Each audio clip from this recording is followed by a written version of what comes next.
Praise God. So, ngayon po, ang topic natin na binigay po, very familiar na po tayo dito sa topic natin. Ayan. So, ang topic po natin, the Word of God. Ayan, yan po yung ating topic.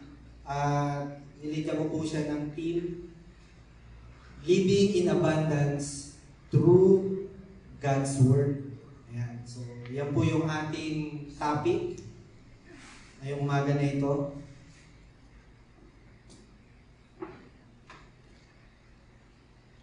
Praise God, mga kapatid. Umpisahan ko po sa text, no? Sabi po sa Psalms 119, verse 18. Buksan mo ang paningin ko pagkat nananabik, masdan, kabutihang idudulot sa akin ang iyong aral. So sa English, sabi po dyan, open my eyes, Lord, to see wonderful things in your law. Open my eyes. Saan? To spiritual truth, mga kapatid, that I may see the wonderful things. So mga kapatid, napakaganda na sa buhay pala natin, hinahangad natin na mabuksan yung ating paningin. Pastor, nakakita naman ako no? Into spiritual truth. Lord, open my eyes that I may see the wonderful things. Napakarami pong magagandang bagay, wonderful things, ang ipapakita ng Panginoon kung mabubuksan. Kaya nga sabi, open my eyes. Kasi tayo po, hindi po nakakakita spiritual. Kailangan mabuksan yung ating paningin. Amen? Sa mga bagay na spiritual.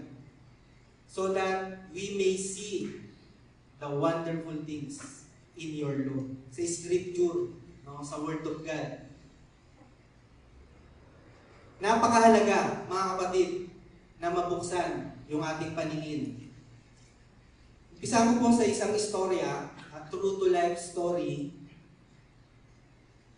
May isang manlalakbay sa Israel, no? Yung Holy Land. Siya po ay si Russell Cadwell at siya po ay naglakbay po doon at meron po siyang sinabing story na isang tao na taga South Africa. Ang pangalan niya po is Ali Hafed. Yun po yung pangalan niya. Ali Hafed, meron po siyang field. Napakalaking field po. Meron siyang mga alagang hayop, may mga pananim. At siya po isang taong masipag. Araw-araw po nagsasaka siya. Dala-dala yung kanyang pang-araro. Wala pang mga high-tech na kagamitan po noon. Noong time na yun. So, day in, day out, ganun po yung ginagawa niya. Nagsasaka, galaga ng mga hayop, nagtatanim, nagbubungkal ng lupa. At merong bumisita doon sa lugar na iyon at nakita kung gaano kahirap yung ginagawa ni Ali Hafed. Sabi nung bumisita doon, sabi niya, nakikita ko yung hirap mo na ginagawa mo. Alam mo ba, pumunta ka sa India, sabi niya. Doon, merong lugar na minahan ng diamond. Pag pumunta ka doon, at makuha mo, mabungkal mo, yung mga diamond na yun, ikaw ay magiging isang napakayaman at magiging maganda ang iyong buhay. So, umalis na po yung nagsabi nun, at nung gabi, ilang gabi hindi siya makatulog. Iniisip niya yung sinabi ng tao na yon na pumunta ka sa India, doon may makita kang diamond, no? Sa lugar, mga minahan doon. Ngayon, dahil hindi po siya nakontento doon sa lugar na meron siya, na field niya, ang ginawa niya, binenta niya yung field. No? Binenta niya yung field niya na araw-araw niyang pinaghihirapan. Tapos yung family niya, nilagay niya lang sa isang lugar. Sabi niya, alis muna ako, babalik ako. No? At pagpunta ko dito, mayamang-mayaman na tayo. Dahil marami akong makukuha diamond. sabi po niya. So, yun na, nabenta yung lupa. To cut the story short, mga kapatid, pumunta siya ng India at lahat ng paraan ginawa niya, inubos niya yung pera niya na napagbentahan at kakahanap ng diamond. No? Wala po siyang nakitang diamond. Pumunta sa ibang lugar, sa Europe, wala rin po. Alam niyo po nangyari sa kanya? Siya po ay na-broke at na-depress. At gumawa po siya ng suicide letter para sa family niya. At sabi niya doon, there is no diamond in anywhere, sabi niya. At he commit suicide. Sadly, nagpakamatay po siya. Yung story po na yun, nung nalaman ko po, sabi ko, napakahalaga ng lesson. Yung tao, ano nangyari doon sa nakabili nung field niya? Ganun din po. Kung ano yung ginagawa ni Ali Hafed, nagsasaka, nag-alaga ng hayop, nagbubungkal ng mga lupa, hirap na hirap, nagkakakalyo, ganun din. Kasi, reklamo siya sa nangyari sa kanya eh. So ngayon, habang nag-aararo po, yung nakabili, di na po binanggit yung pangalan, yung nakabili po, meron siyang, kaka-araro niya, meron siya nabungkal ng mga bato, itim na bato. No? Yung itim na bato na yun, tinamaan ng araw. Ang nangyari, doon sa may tubig, nagkaroon ng parang rainbow na naliwanag, no? Nagulat siya, sabi niya, anong meron doon sa bato na yun? Ginawa niya, hindi niya alam. Kinuha niya. Eh dami mga bato doon kasi field eh. Napakalaking field po, mga batuhan. Ngayon inuwi niya sa bahay niya. Hindi niya alam, wala siya idea. Ngayon, may bumisita po na isang priest para i-welcome sila sa community. Ngayon, nung nakita ng priest yung bato na yon, sabi niya, saan mo nakuha itong bato na to? Wala kang idea kung anong bato ito. Sabi niya, wala po. Ngayon po ang ginawa ng priest, pina-check niya yung bato. At nalaman na yun po ay isang precious diamond. Pinakamahal na diamante. At nung time na yun, nabenta po yung bato na yun ng $25,000 US, 18th century. Just imagine kung gaano kalaki yung value noon that time sa ngayon. At hindi lang po yun, di ba sabi doon, hektarya. Napakaraming bato na nandoon, na puro diamante pala. At nung nalaman po yun ng buong mundo, yung mga reyna sa Europa, pumupunta ron para bilhin yung mga bato ng mga diamond pala. Mga kapatid, kung isipin natin, nakakapanghinayang pala yung ginawa ni Ali Hafed na namumuhay na pala siya sa kasaganaan, kaya lang hindi niya alam. Ngayon po sa atin, mga kapatid, this lesson ay napakahalaga na hindi natin alam. I-topic natin Word of God eh.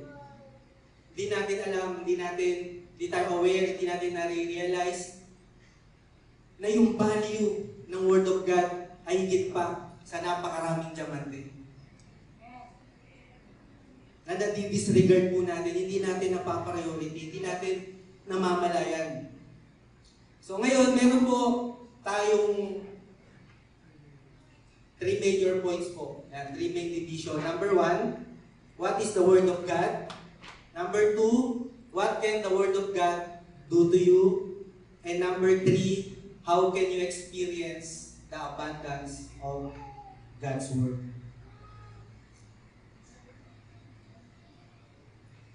Mga kapatid, why God's Word is very important to our lives. And how do you value God's Word? Ito po yung mga tanong na dapat po masagot po natin. No? Na napakahalaga na malaman po natin yung mga kasagutan. Yan. To live in abundance through God's Word, you need to know the truth about, number 1, ito po, what is the Word of God? Ano ba yung salita ng Diyos, mga kapatid, para sa inyo? Ano po ba yung salita ng Diyos? The Bible is fully inspired by the Holy Spirit. Ito lang po yung libro, no, yung Word of God, the Bible is the Word of God.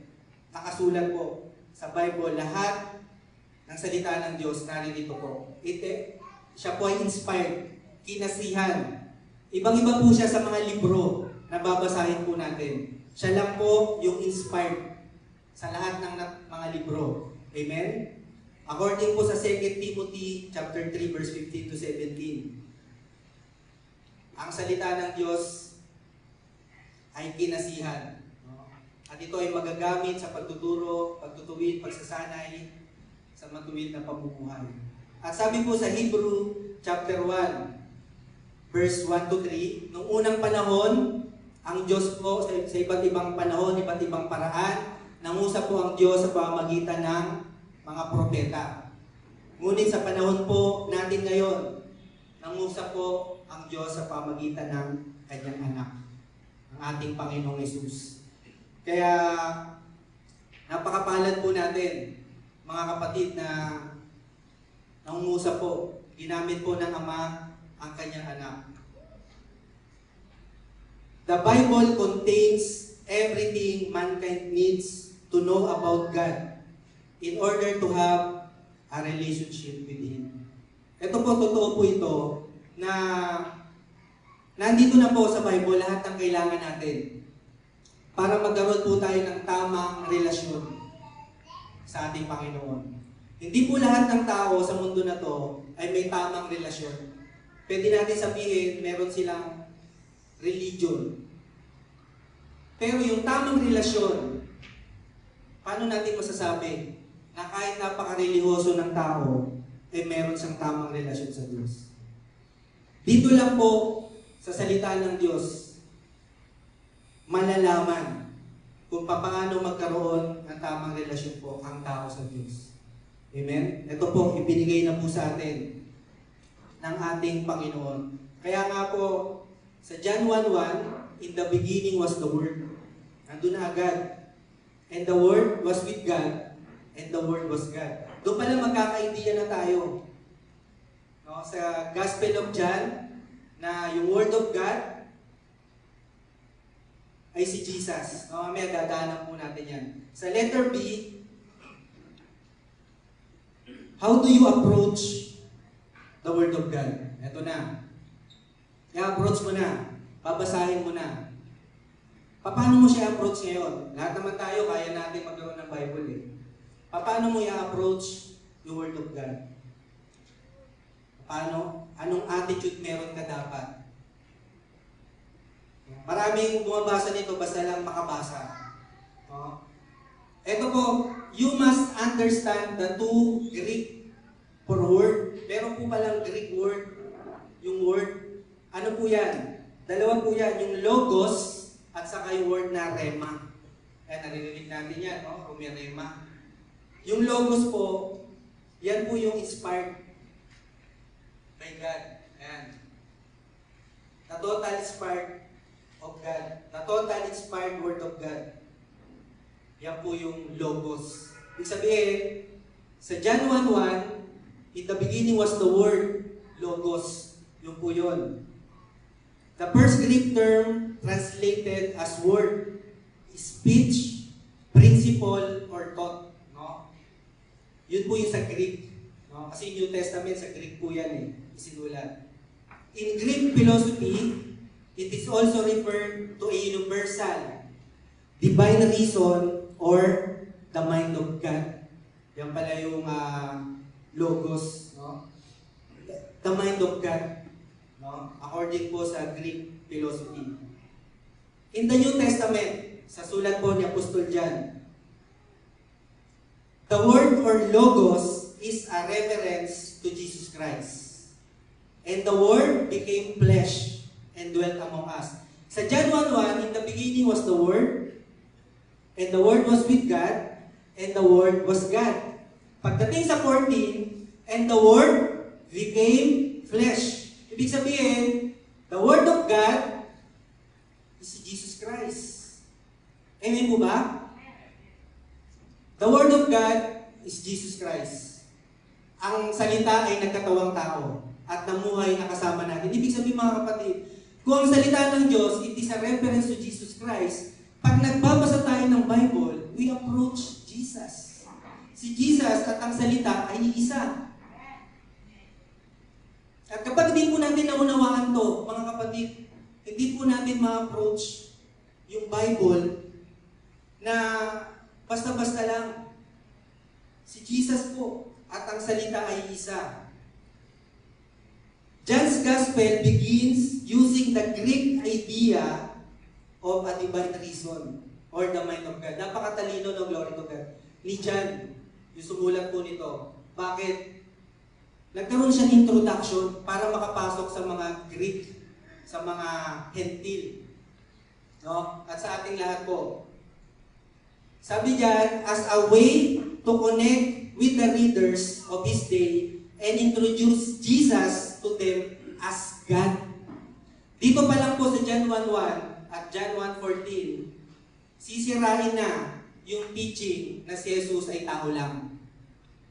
Amen? Dito pa lang makikita na natin, ini-introduce pa lang ni John, si Jesus ay Diyos. Amen?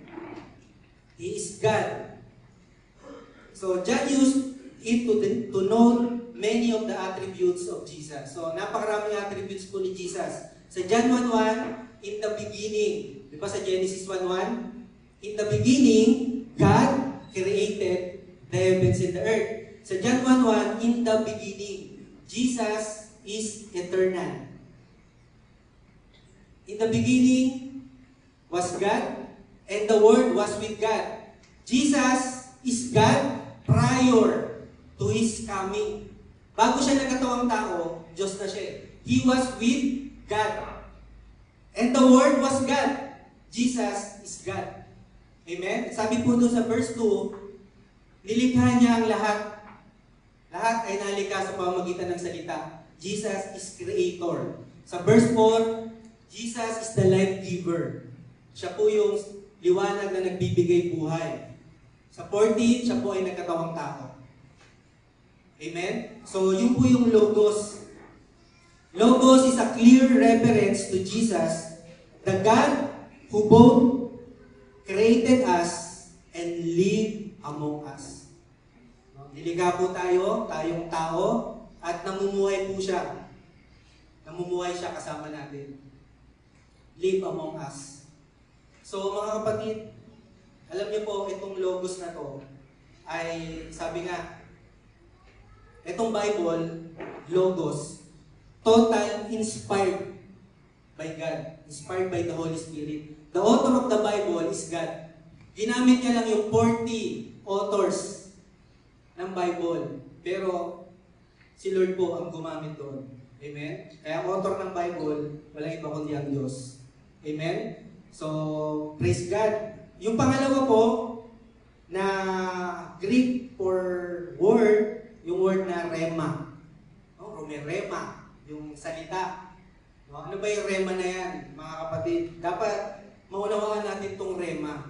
No? At yung logos. Para pag nagbasa tayo, ganito pala dapat. The second Greek word refers to the spoken word. Rema literally means an utterance. No? Ayan, pagbibigkas, spoken, utterance. Yun po yung rema. Individually, collectively, or specifically. May supporting verse po dyan sa Lucas 1:38 nung nagpakita po ang isang anghel kay Mary. O dyan, tingnan po natin. Di ba naka-post po dyan sa Lucas 1:38. Marami po yan. Chapter 3, verse 2.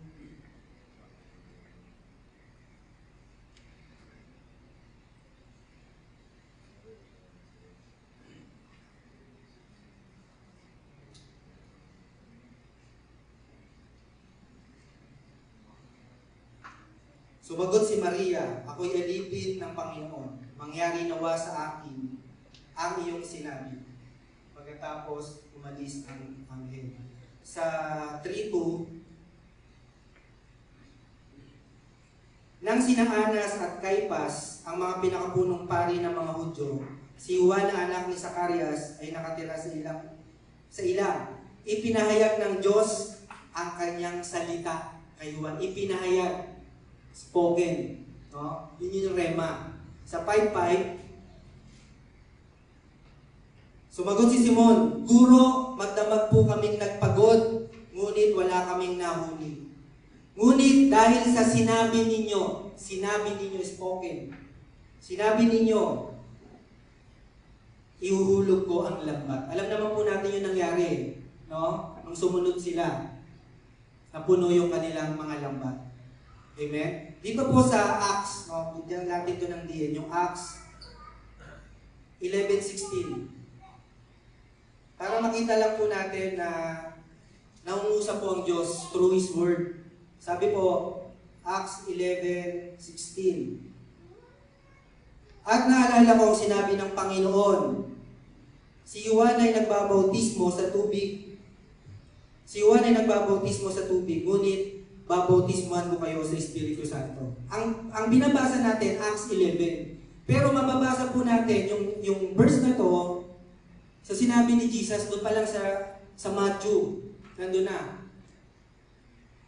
John baptized with water, and I will baptize you with Holy Spirit and fire. So, ibig sabihin dito, makita natin kinote ni Peter. Ngayon, gaano kahalaga yung rema o yung salita ng Diyos? Dito kasi kung babasahin natin ito mga kapatid, nagkaroon ng problema. Ito po yung ulat ni Pedro sa iglesia sa Jerusalem. Nung time po na nangaral si Pedro sa bahay ni Cornelius. At doon po, nangaral po siya, bumaba po ang banal na Espiritu. At napuspos po sila. Tumanggap sila ng kaloob. So ngayon, nagkaroon ng pagtatalo-talo. Sabi ng ibang mga kapatid, bakit ka nangaral dyan sa mga hintil, nakikisalo ka sa kanila? Sabi naman ni Pedro, kinote niya itong verse 16. At sabi niya sa 17, kung binigyan sila ng Diyos ng kaloob na tulad ng ibinigay niya sa atin, no? Tayo'y manalig sa Panginoong Jesucristo. Sino ako para hadlangan ng Diyos? Nung marinig ng mga nila ito, tumigil sila sa pagtuligsa at sa halip nagpuri sa Diyos. So dahil po doon sa rema o dahil doon sa sinabi ng Diyos kay Pedro, naayos no, yung pagtatalo o yung pagtuligsa ng mga kasama ni Pedro. Ibig sabihin mga kapatid, napakahalaga ng salita ng Diyos. No? Lalo na yung logos at yung rema. Napakahalaga na ugnayan nito sa ating buhay pananampalataya. Bakit po? Isipin nyo po, kung hindi dahil sa Word of God, hindi dahil doon sa spoken Word of God na natanggap ni Pedro, hindi maayos yung problema, magkakagulo. Amen? Magkakagulo doon sa church. Pero dahil doon na-settle because of the Word of God. Amen? Kaya nga tayo, di ba, sa church pag may problema, anong binabasihan natin para maayos yung problema? Word of God. Doon tayo nag-i-stay, doon natin inaalam yung mga gagawin po natin. Amen? So, the test of the authenticity of a rema from God is how it compares to the whole Scripture. Hindi porket may sinabi ang isang preacher o isang mananampalataya, kiniklaim niya, ito yung rema. May natanggap akong rema. Ngayon, bago ka maniwala, kailangan makonfirm muna yan sa Scripture. Kung talaga bang yan talaga yung sinasabi. Amen? So, may kita natin na mayroong safety. No, may safety po. Sabi nga po sa orthodoxy. Ano ba itong orthodoxy na? Ito yung talagang pinaniniwalaan na totoo po. Orthodoxy says that God will not speak a word that contradicts His written word, the Scripture. Totoo naman po ito eh. Diba lagi naman ito nababanggit ng mga bishop na hindi magko-contradict yung salita ng Diyos sa isang salita. Amen? Lahat yan may unity yan. Amen po? And the Bible can interpret itself. Amen? Hindi po pwedeng magkamali. Kaya sabi nga dito, built-in safeguard to prevent misinterpretation. Kasi minsan, ini-interpret po natin yung Bible sa sarili natin. Nangyayari po yan. Kaya lang, may time na nami-misinterpret. Kaya nga daming napunta sa kulto na misinterpret yung Bible. No? The obvious danger, ito po, the obvious danger is that one who is not familiar with the Logos.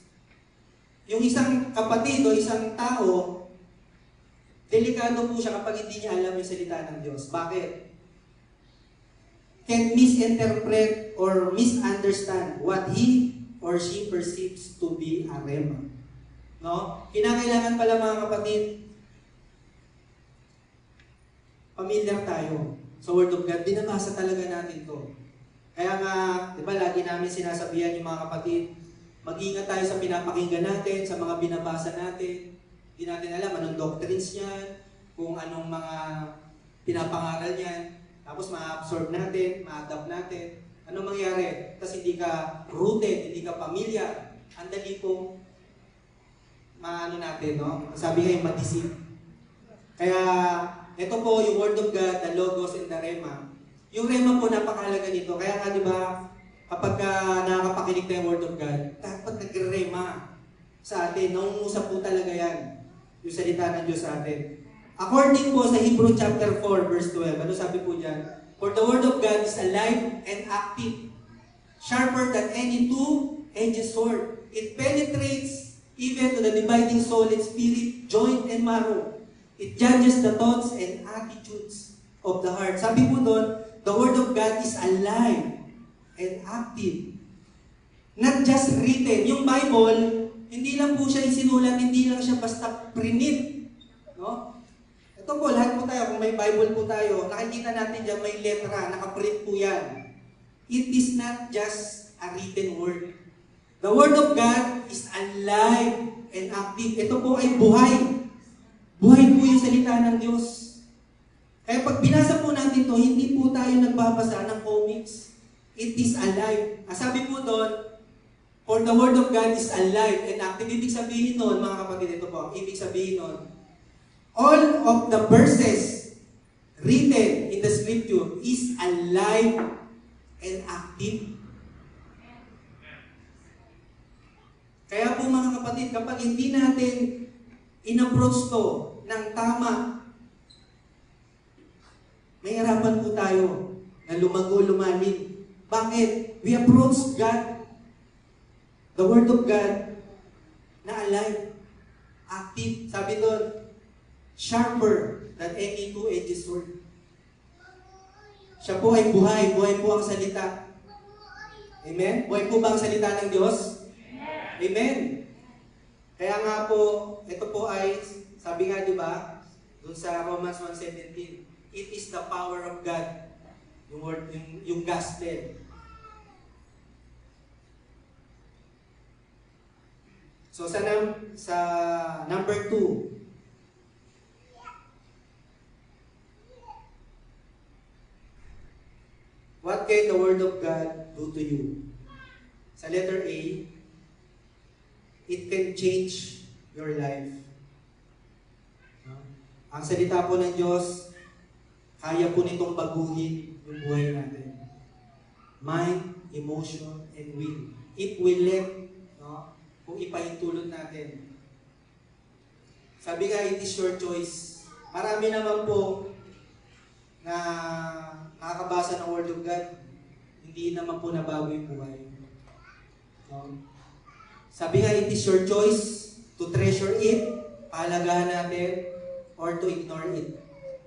Disregard natin. Diyan ka lang muna. Yung Word of God. It's up to you, mga kapatid.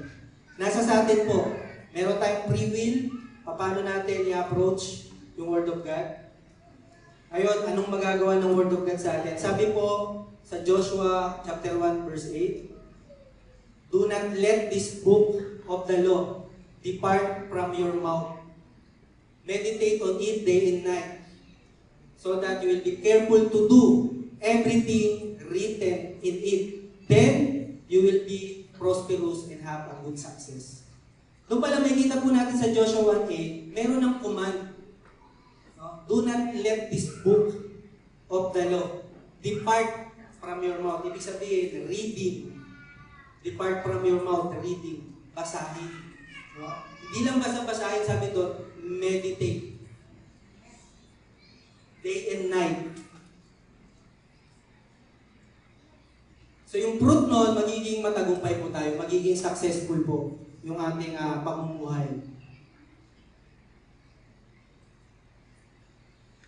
Sa pangalawa po, yung Word of God po, God will communicate to you through His Word. God will communicate to you through His Word. Paano makakapag-communicate ang Diyos sa atin, sa mga tao?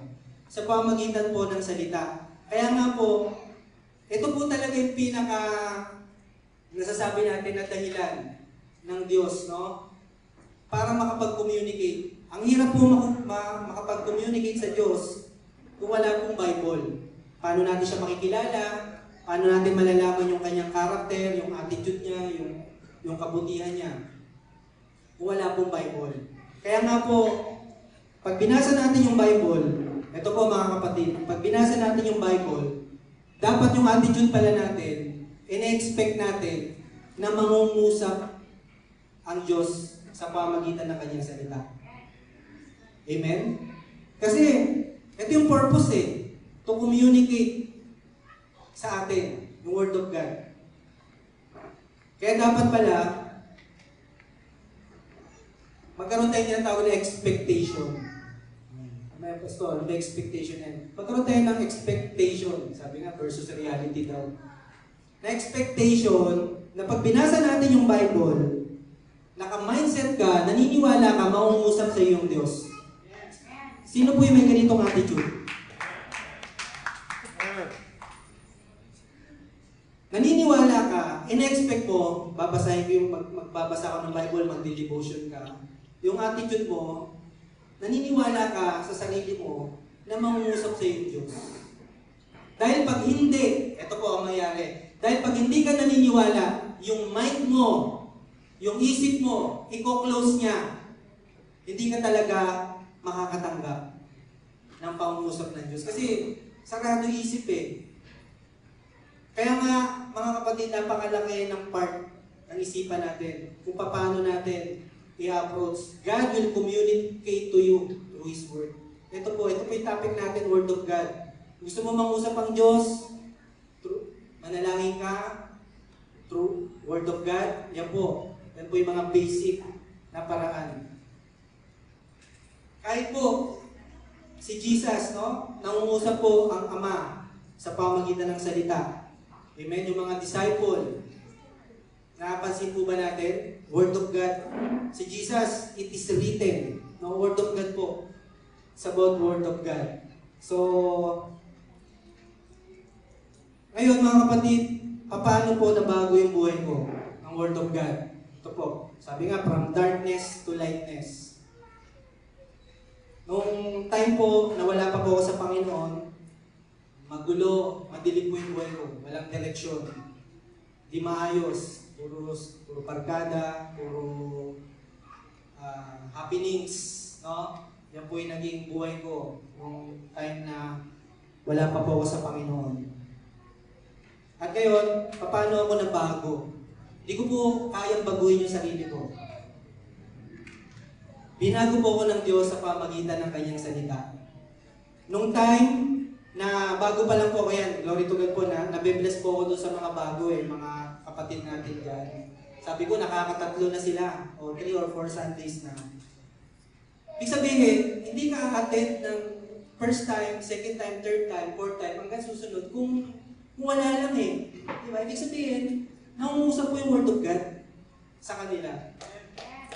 At sa ating lahat na nagmamali po, ganun din po yung sa akin nangyari. Umattend lang ako isang beses sa church, at nung umattend ako, nakaramdam ako ng talagang napakasarap na pakiramdam.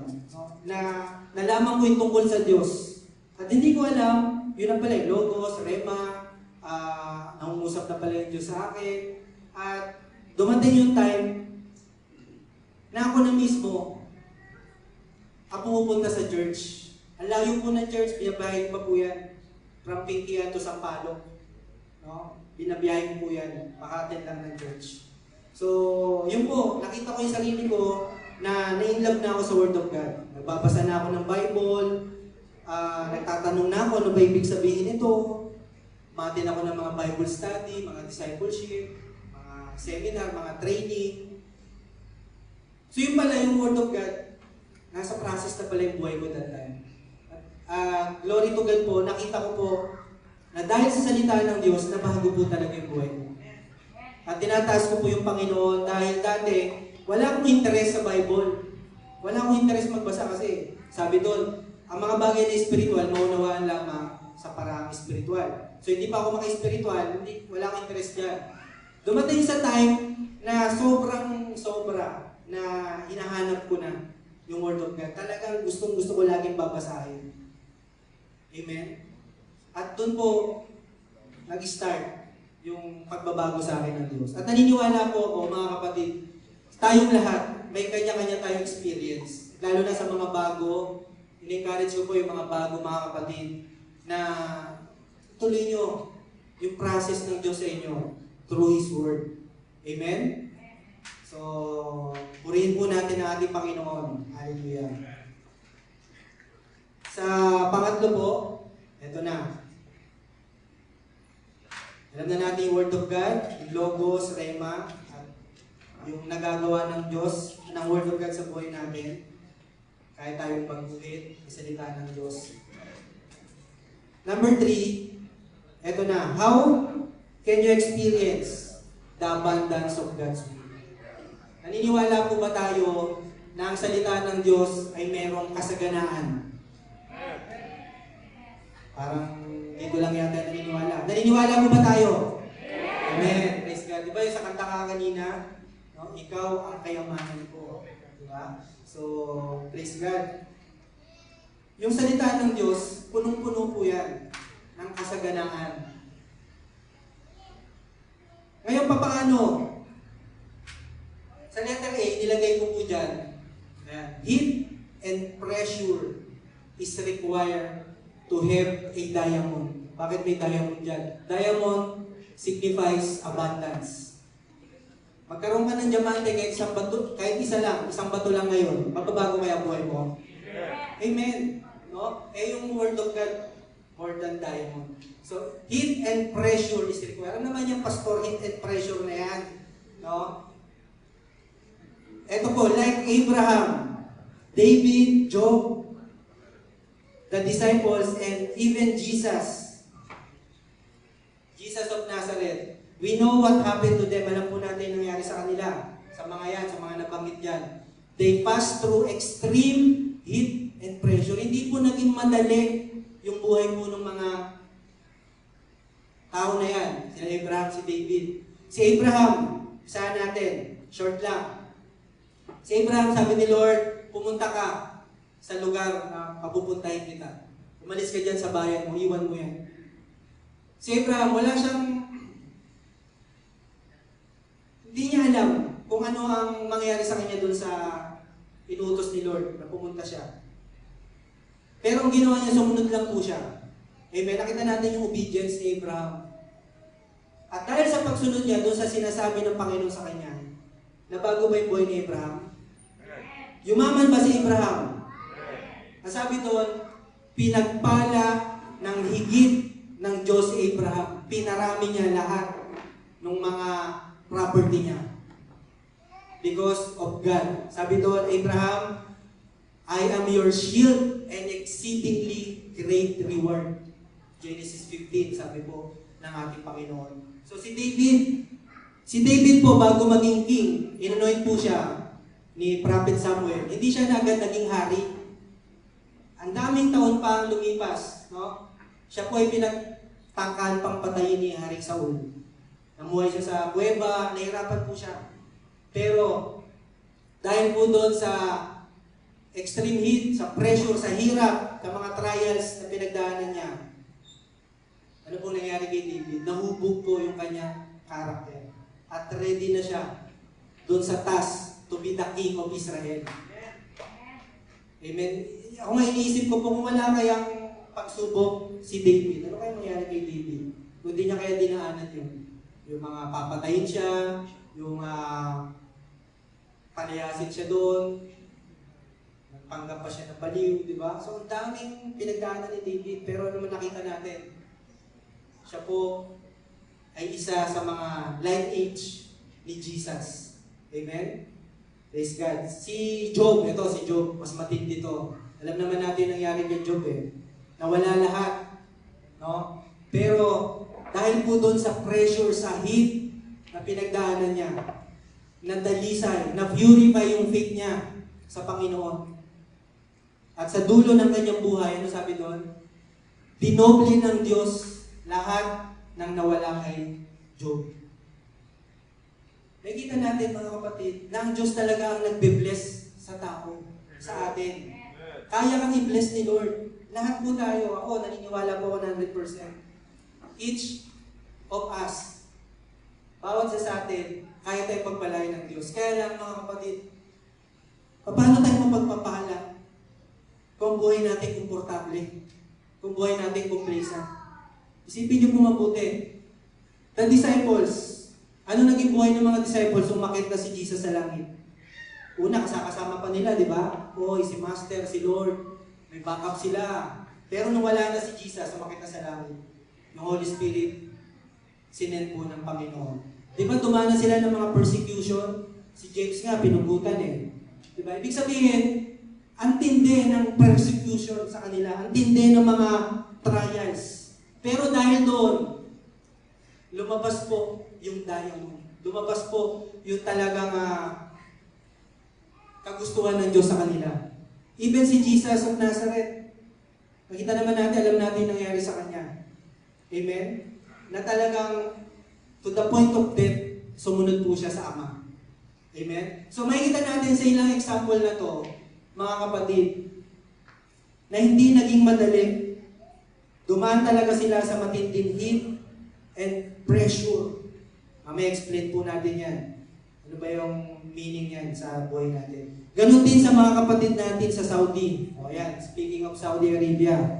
Bakit kaya yung mga taga-Saudi may init? Bakit kaya sila malalago, talagang handang mamatay para lang sa Panginoon? Bakit?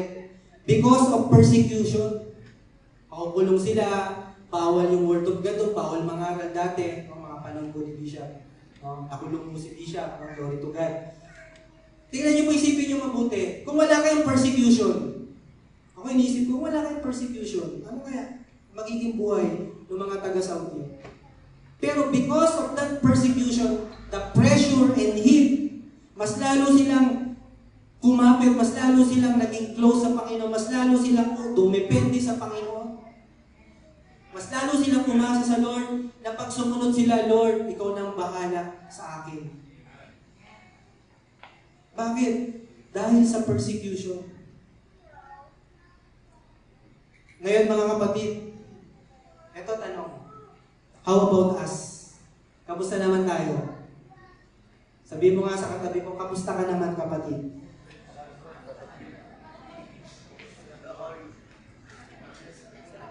Do you experience heat and pressure in your ministry?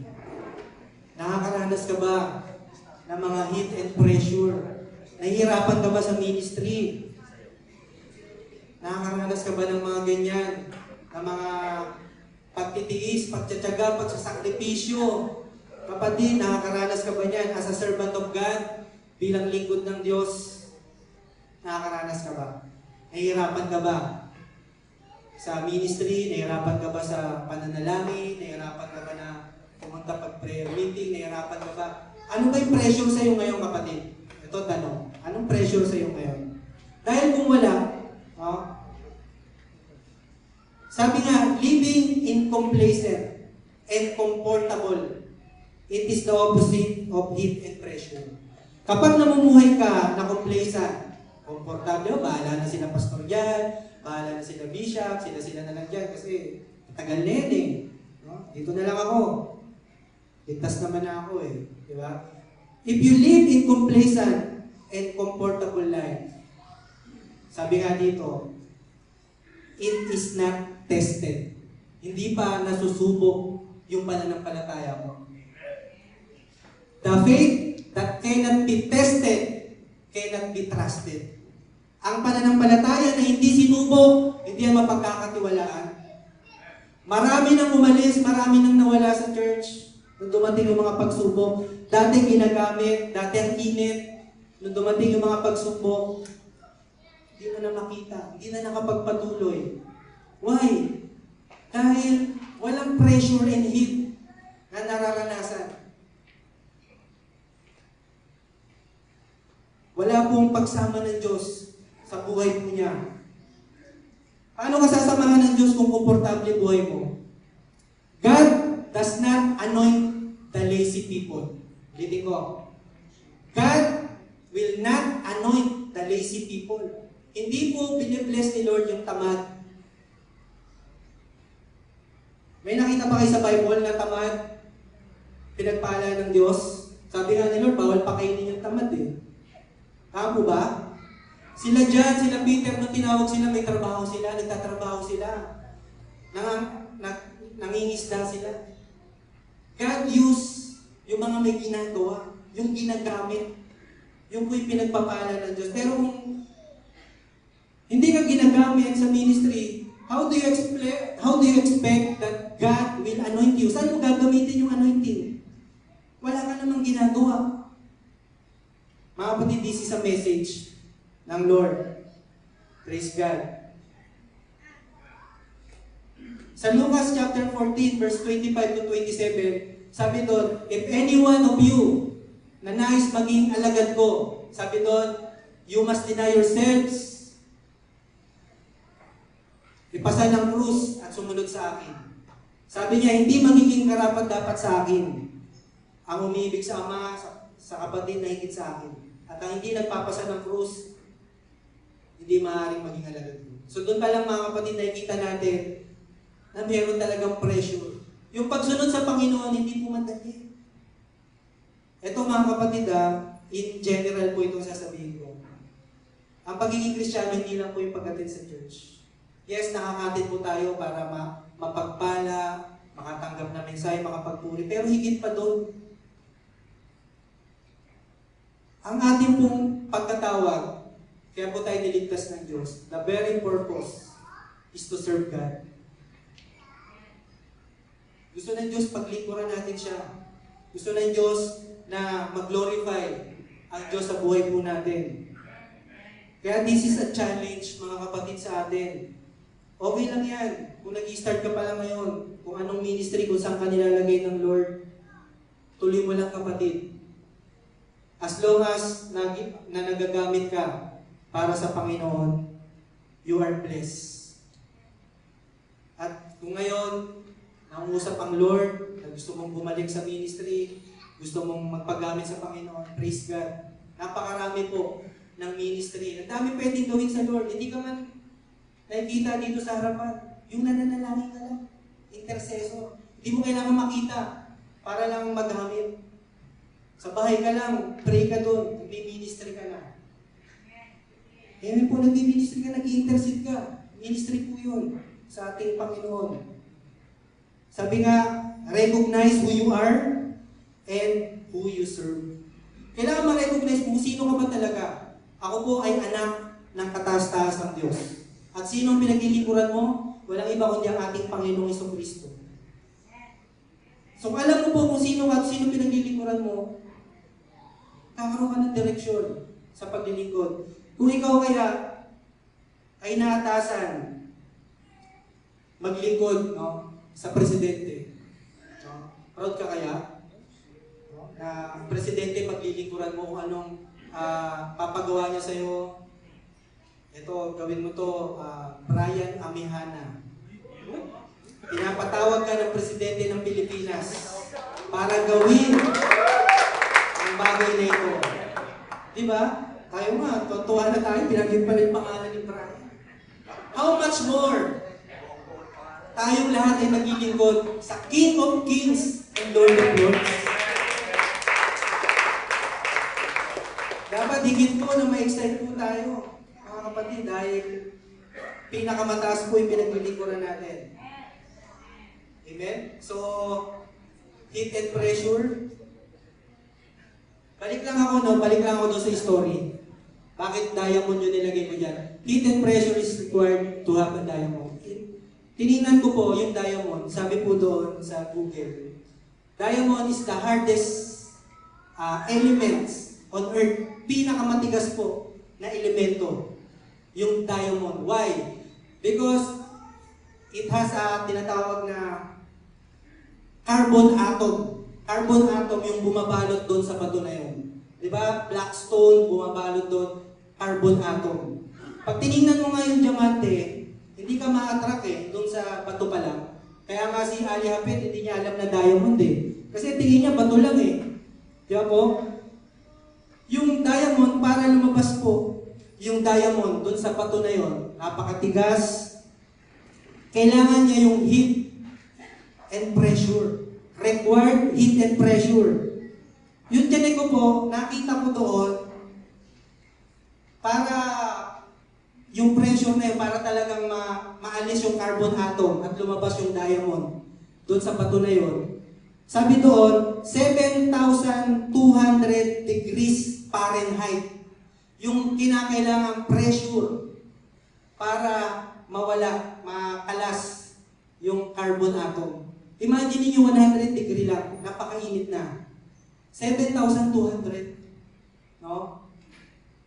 Para maalis yung mga carbon atom doon sa bumabalot doon sa diamond. Ibig sabihin, bago lumabas yung diamond, kailangan niya na matinding init at pressure. Ganon din po sa buhay natin, mga kapatid. Kung wala po tayong pagdadaanan, mga pressure, kaya nga minsan nakakarinig ako sa youth, grabe, nakaka-pressure naman sa ministry na to, nape-pressure ako. Kasi ganito, laging ganito. Ito yung mga naririnig ko. Nape-pressure talaga ako, pastor. Alam niyo po mga kapatid, sinabi ko nga sa kapatid, pag walang pressure, ang hirap lumago. Kaya, mga kapatid, pressure is a blessing. May narinig po akong women's, di ko na lang po babanggitin yung pangalan, na nabe-bless po ako, glory to God po, na ginagamit po talaga na siya ngayon. Although ginagamit na po siya dati, pero mas lalo po siyang ginagamit ngayon. Siya po yung naglilid na ngayon, na nakikita ko na, glory to God, no? Nakaka-bless po, na makita natin na nag-excel yung mga kapatid po natin in ministry. No? Na tiyaga, no? Naka-translate, glory to God po translate po yung teaching sa Tagalog, di ba? Ano po yun? It is an effort. Yung tinatawag na extra mile. No? Na naglilingkod ka na pero may extra ka pang ginagawa para sa iyo. Amen? So, yun po mga kapatid, kailangan po natin dumaan dito. Ano sabi po doon sa 1 Peter po ba yun? Ang ating panampalataya ay gaya ng ginto na pinapadaan saan? Sa apoy. Para maging dalisay. Kung wala po yun, yung apoy na yun, hindi magiging dalisay yung pananampalataya. Kaya po mga kapatid, ano yung ngayon? Embrace natin yung pressure and heat sa ministry, sa ginagawa po natin sa Panginoon. Amen?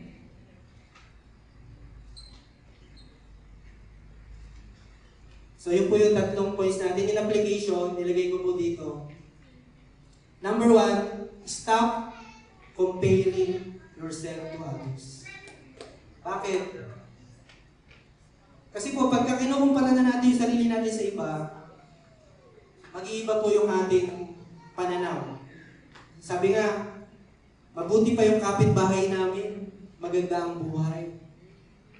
May mga maririnig kang ganyan sa mga tao. Kung meron lang ako maraming pera, magiging masaya na ako. Wow, nakakatakot po yun. Sabi doon, kung meron lang akong maraming pera, magiging masaya na ako. Kung meron lang akong mga sasakyan, bahay, property, etc., magiging masaya ako, magiging maayos ang buhay ko. Alam niyo po ba, sabi po doon sa article na nabasa ko, the billionaire, yung pinakamayaman tao, na kinahingita ng mga mahihirap, sila ba po yung mga tao na na sobrang dami ng problema. At karamihan po sa kanila, they commit suicide. No? Why? Kasi wala po si Lord. No? Kaya nga sa atin, mga kapatid, ano sabi po sa Bible? Be content on what you have. Because I will never leave you nor forsake you, sabi ng Panginoon sa Hebrews 13:5. So, stop comparing. Huwag na natin kumpara. Bakit si ganitong kapatid, minsan kapwa kapatid, nagkakakumparahan. Bakit si ganito, kapatid na ganito. Alam niyo po, kung pinagpapala yung kapatid natin, maging masaya tayo. Praise God, purihin natin ang Panginoon. Bakit? Kasi susunod ka na ng pagpapalain. Amen? Parang konti lang yata. Kasi susunod ka na ng pagpapalain. Amen? Diba? Nakalain na pala no? Nilain na pala ni Lord. Minsan hindi sabay-sabay yung lahat tayo, payamanin agad ni Lord. Hindi sabay-sabay. Diba? May time si Lord talaga sa atin. So, kailangan ng patience. No? Kailangan natin ng So, pangalawa, be thankful. Ayan. So, kailangan sa anumang pagkakataon, maging magpasalamat tayo na meron tayong church that love and serve God. Hindi yata tayo masaya. Meron tayong church na nagmamahal at naglilingkod sa Panginoon. Magpasalamat po natin yan. Meron tayong pamilya. Meron tayong mga cell group. Ito pa po, pasalamat natin, pinatawad na yung mga kasalanan natin. Amen? Meron tayong buhay na walang hanggan. Meron tayong kaligtasan. Tayo ay anak ng Diyos. Amen? So, napakaraming bagay. Malakas tayo. Sabi nga, wala tayo sa banig ng karamdaman. Yun po yung isa sa masabi natin, blessing sa buhay natin. No? Na ipagpasalamat po natin lagi. Dahil kapag hindi po natin nagagawa yung magpasalamat, magiging po tayo, hindi po tayo kontento. Lagi tayong maghahangad, no? Na magkaroon pa. Kahit meron ka na, gusto mo pa nun, magkaroon pa ulit. Ito po in conclusion,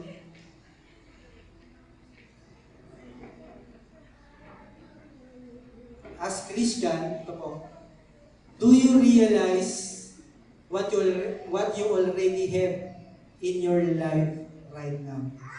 Bilang isang Kristiyano, napagtatanto mo ba kung ano yung mga bagay na meron ka ngayon sa iyong buhay?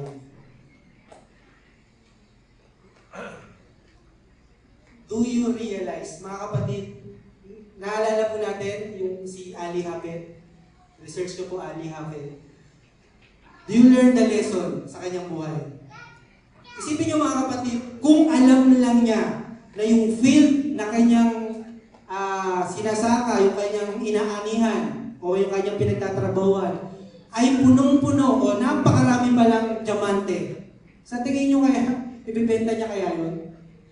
Hindi niya mo ibibenta. Bakit? Kaya niya binenta yun dahil hindi niya alam.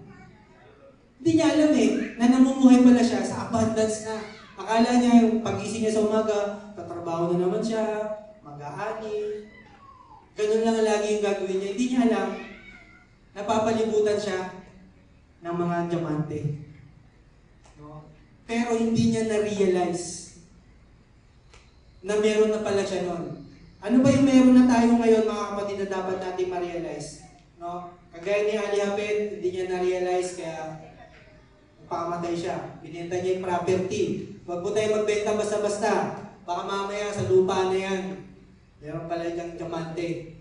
No? So, praise God.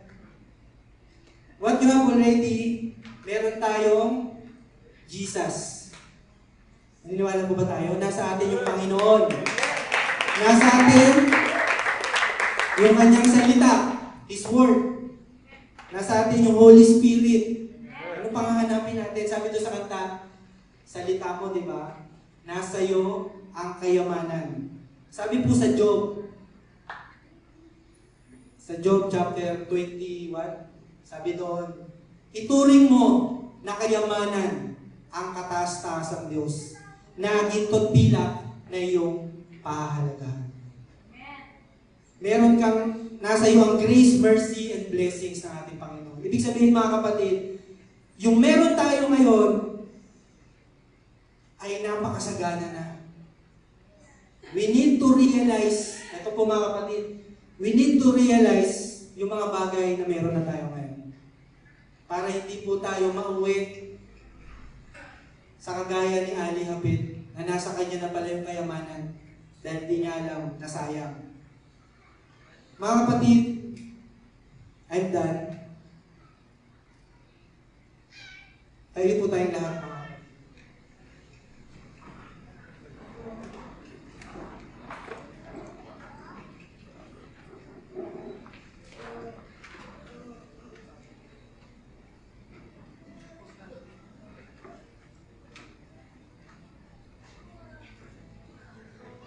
Is that hallelujah. Mga kapatid, do you realize what you already have in your life right now? Nare-realize mo na ba ngayon o napagtatanto mo na yung mga bagay na hinahanap mo sa mundo na to ay hindi yun yung bagay na kailangan mo talaga? If you have Jesus, His Word, and the Holy Spirit, lahat nasa iyo na. Wala ka nang hanapin. It is a package, mga kapatid, na meron tayo. Mga kapatid, if you know and believe Jesus as your Lord and Savior, you are living in unsearchable richness of His grace, mercy, favor, blessings, and many more. You are living the best day of your life. You are living, mga kapatid, sa pinakamagandang buhay na meron ka. Because of our Lord Jesus Christ and His Word, the blessing. Just realize, mga kapatid, bago po ako manalangin, habang nagpe-play po ang ating kapatid, tayo po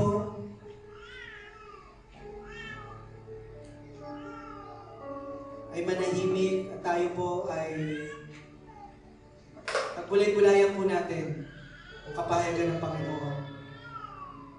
Na yung salita ng Diyos na nasa iyo na, kapatid, ang makapagbibigay sa iyo ng kapayapaan, kagalakan, kaligtasan. Presensya ng Diyos ay nasa iyo. Ang banal na Espiritu na nanahan sa iyo. Yung blessing, yung talent na binigay ng Lord, lahat. Sa oras na to, just acknowledge na this world cannot satisfy your soul. Kahit makuha mo yung yaman ng mundo, hindi ka pa rin magiging kontento. Hindi pa rin masasatisfy yung cravings o yung longing ng iyong kaluluwa. Kaya sa oras na to, kapatid, bago ka man o matagal ng mananampalataya, just realize in this moment, isipin mo yung bagay na meron ka na ngayon.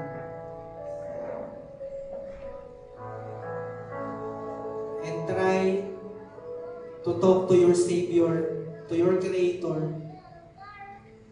na daming bagay na nasayang. Kasi hindi natin alam, kagaya ni Ali Hafid, hindi niya alam na namumuhay na pala siya sa napakaraming diamante. Sinayang niya yung opportunity of a lifetime. At ngayon sa atin, mga kapatid, in-relate to us, nasa atin na ang lahat. Binigay ng Diyos ang kaisa-isa niyang anak. Sa Romans 8:31, 32, binigay niya ang kaisa-isa niyang anak. Ano pang bagay ang hindi niya may pagkakaloob sa atin? Kung nasa atin ang anak ng Diyos, nasa atin ang lahat. Kapatid,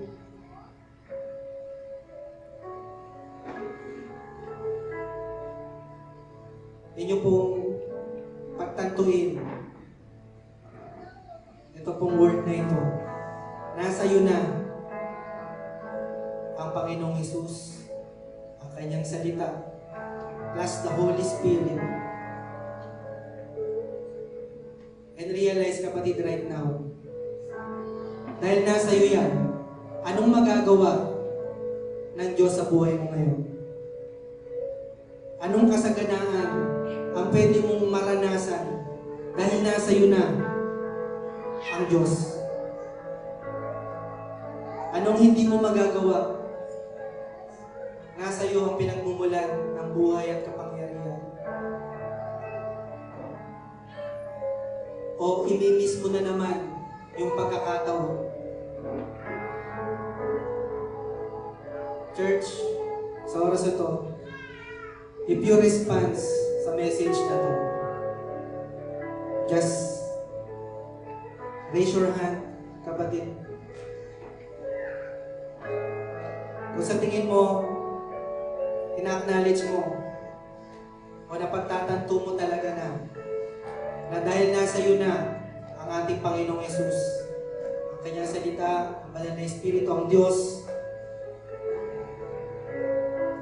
I pray sa iyo, kapatid. If you respond sa message, just raise your hand and believe that God will use you, that God will move to your life. Sa mga huling panahon na to, sabi ng Bible, ibubuhos ko ang aking Espiritu in all flesh, sabi ng Panginoon. Hallelujah. Ako po'y mananalangin in response po. At kung nag-challenge ka, talagang mag-response ka, I pray for you, kapatid, just raise your hand. Sa tingin mo, wala kang magagawa kung wala ang Diyos. Eh ngayon, nasa iyo na ang Diyos na nananahan sa iyo. Hallelujah. I pray. Nakilang Diyos, aking mana nasa langit. Father God, in response sa message, Lord, thank you po for reminding us we need to realize, mga aming Panginoon, na yung meron pala kami ngayon ay madalas na disregard namin, hindi namin napapahalagahan. Minsan hinahanap namin sa mundo yung makapagbibigay ng kasiyahan sa amin. At madalas, napagpapalit ka namin, Panginoon, sa mga bagay na akala namin mahalaga, akala namin yun yung kailangan namin. Pero sa dulo pala nun, ay walang magandang may dudulot sa amin.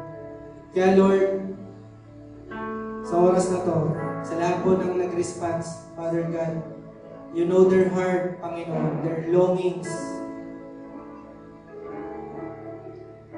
Lord, nawa, maganap po yung kalooban niyo po.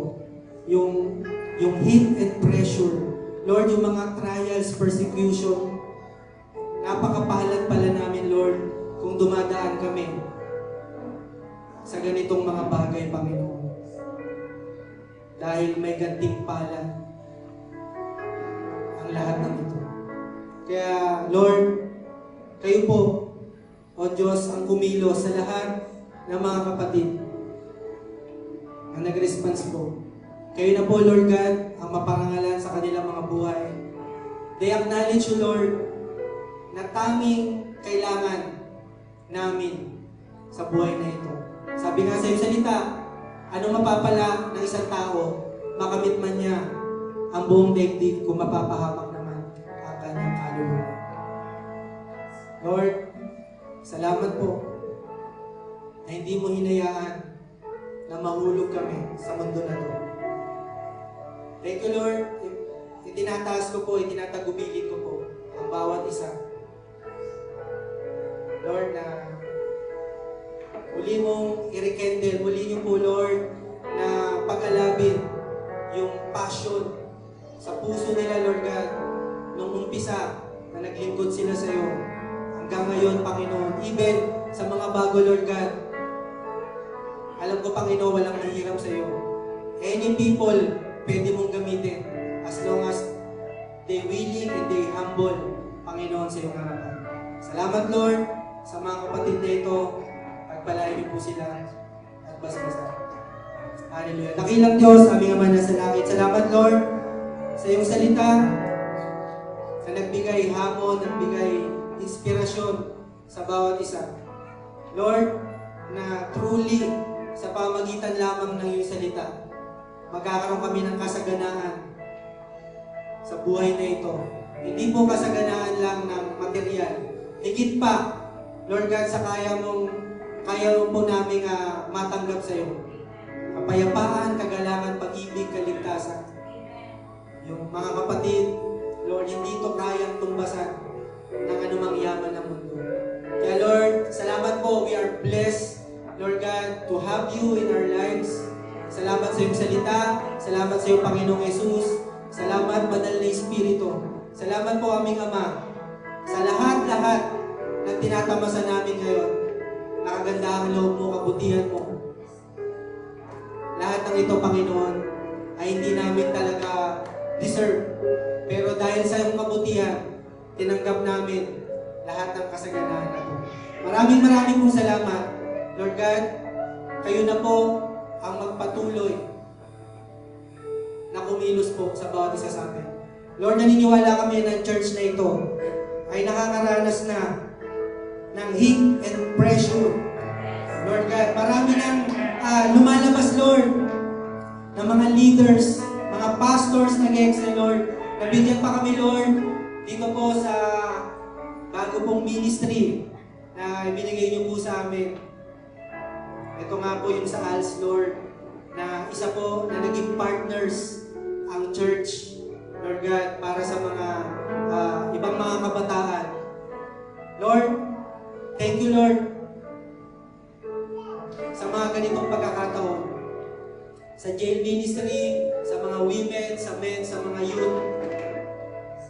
Lord, even sa mga nag-excel,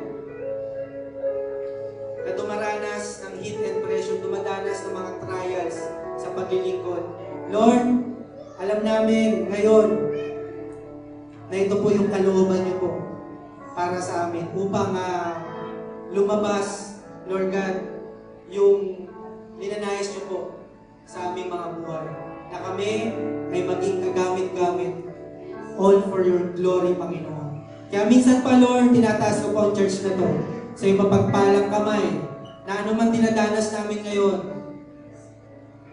Alam namin, Lord, na ito po ay may kalakip na gantimpala, Panginoon. Salamat po, maraming salamat. Sa iyo po ang kapurihan. Ito po aming dalangin ni Jesus name. Amen.